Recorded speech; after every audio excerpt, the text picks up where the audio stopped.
एक गांव था, नाम रामपुर। जिंदगी सरल थी, पता होता था कब क्या होगा। लेकिन गांव के बाहर रहने वाले लोग वो अलग थे। गांव वाले उनसे दूर ही रहते थे, उनको किन्नर बुलाते थे। वो लोग भी अपने में ही रहते थे, उनकी जिंदगी एक रहस्य थी। कोई उनसे बात करने की हिम्मत नहीं करता था, सिवाय उस वक्त के जब मौत आती थी। उनका अंतिम संस्कार अलग होता था। आधी रात को अजीबोगरीब रस्मों और भयानक मंत्रों की फुसफुसाहट गांव तक पहुंचती थी। डर और अंधविश्वास फैलता था। गांव वाले रात को किन्नर बस्ती जाने वाले रास्ते से बचते थे। कहते थे वहां बेचैन आत्माओं का साया है।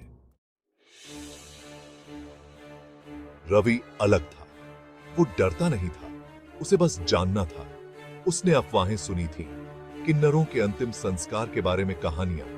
उसके दोस्त अमित और विजय, उनको भी जानने की इच्छा थी। ये तीनों हमेशा साथ रहते थे।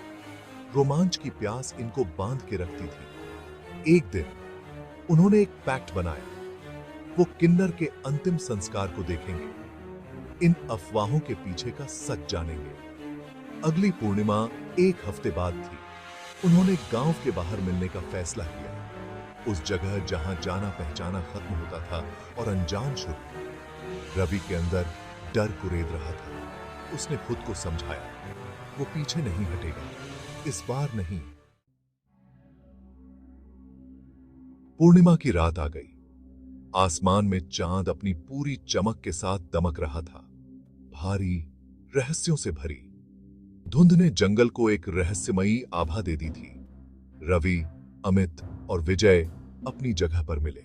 तीनों के दिलों में एक अजीब सी बेचैनी थी। रवि की रीढ़ की हड्डी में सिहरन दौड़ गई। डर ने उसे जकड़ लिया था। उसने अपने दोस्तों को देखा, उनके चेहरों पर भी वही डर साफ झलक रहा था। चांदनी में उनके चेहरे पीले पड़ गए थे, जैसे किसी ने उनकी सारी ऊर्जा खींच ली हो। लेकिन उनका इरादा मजबूत था। वे जानते थे कि उन्हें यह करना ही होगा। वो गांव के बाहर की तरफ चल पड़े। उनके कदमों में एक अजीब सी दृढ़ता थी। उनके कदमों की आहट शांति में गूंज रही थी। हर कदम के साथ उनकी धड़कनें तेज हो रही थीं। हर कदम उन्हें अनजान में ले जा रहा था। अंधेरे में रास्ता ढूंढना मुश्किल हो रहा था। जैसे जैसे वो किन्नर बस्ती के पास पहुंचे, हवा ठंडी होती गई। पेड़ों की सरसराहट और भी डरावनी लगने लगी। झींगुरों की आवाज बंद हो गई, जैसे जंगल ने भी अपनी सांसें रोक ली हो। एक अजीब सी खामोशी छा गई। हर तरफ सन्नाटा था। सिर्फ उनकी अपनी सांसों की आवाज सुनाई दे रही थी। ठंडी हवा में उनकी सांसें भाप बनकर निकल रही थीं, और दूर से ढोल की आवाज, वो आवाज रहस्यमयी और आकर्षक थी। ऐसा लग रहा था जैसे आवाज उनके सीने में गूंज रही हो। हर धड़कन के साथ वो आवाज और गहरी होती जा रही थी, उन्हें अपनी तरफ खींच रही हो, जैसे कोई अदृश्य शक्ति उन्हें उस दिशा में ले जा रही हो। रास्ता उन्हें एक खुले मैदान में ले गया। बीच में एक पुरानी हवेली थी। इसकी खिड़कियां अंधेरी थीं, जैसे बेजान आंखें उन्हें घूर रही हो। ढोल की आवाज तेज हो गई। रवि अपने दिल की धड़कन अपने कानों में महसूस कर सकता था। उसने अपने दोस्तों को देखा। उनकी आंखें डर और उत्साह के मिश्रण से फैली हुई थीं। वे अपनी मंजिल पर पहुंच चुके थे। जैसे ही वे हवेली के पास पहुंचे, उन्होंने उन्हें देखा, किन्नर समुदाय को। आंगन में जमा हुए उनके चेहरे साए में छिपे हुए थे। ढोल अपने चरम पर पहुंच गया। फिर सन्नाटा, सब पर सन्नाटा छा गया। रवि ने अपनी सांस रोक रखी थी। वो अपने हाथों पर रोंगटे खड़े महसूस कर सकता था। हवेली से कुछ किन्नर बाहर आए, जैसे किसी पुराने रहस्य से पर्दा उठ रहा हो। एक ढका हुआ जनाजा लेकर, जो उनके अतीत की कहानियों को अपने साथ लिए हुए था। उनकी चाल में एक अजीब तरह की नजाकत थी, जो इस गमगीन माहौल को झुठला रही थी। हर कदम में एक अनकही कहानी थी। उनकी आवाजें एक शोक गीत में बदल गईं, जो दिल को छू लेने वाली थी, जिसकी धुन भयानक और सुंदर दोनों थी। यह धुन हवा में गूंज रही थी, जैसे कोई पुरानी याद। रवि को उनकी तरफ एक अजीब सी खिंचाव महसूस हुई, जैसे कोई अदृश्य ताकत उसे उनकी ओर खींच रही हो, जैसे उनका दुख उसका अपना हो। उसकी आंखों में एक अजीब सी चमक थी। ढके हुए जनाजे को एक चिता पर रखा गया, जैसे किसी पुराने अध्याय का अंत हो रहा हो। लपटें सूखी लकड़ी को चाट रही थीं, जैसे समय की आग सब कुछ निगल रही हो। देखने वालों के चेहरों पर टिमटिमाते प्रेत छाया डाल रही थी। हर चेहरा एक कहानी बयां कर रहा था। रवि की नजर सभा के किनारे खड़े एक किन्नर पर पड़ी। उसकी आंखों में एक रहस्य छिपा था। उनकी नजरें उससे मिली और एक पल के लिए समय थम सा गया और उसे अपनी रीढ़ की हड्डी में एक ठंड सी दौड़ महसूस हुई। यह ठंड उसकी आत्मा तक पहुंच गई। वो जानती थी कि वो वहां है। उसकी आंखों में एक गहरी समझ थी। वो उन्हें देख रही थी, जैसे उसकी नजरों में कोई पुराना राज हो छिपा हो।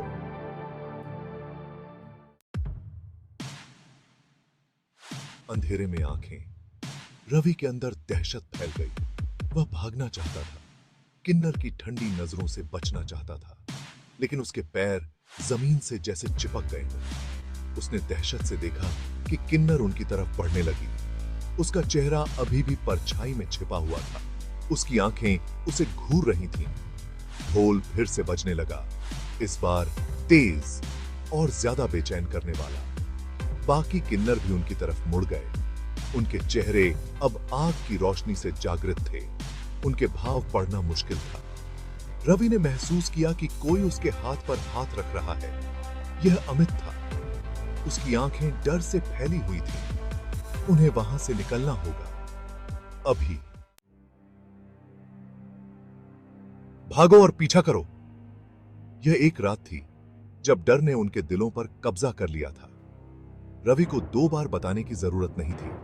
उसकी आंखों में दृढ़ संकल्प की चमक थी। वह मुड़ा और भागने लगा। अमित और विजय उसके पीछे पीछे।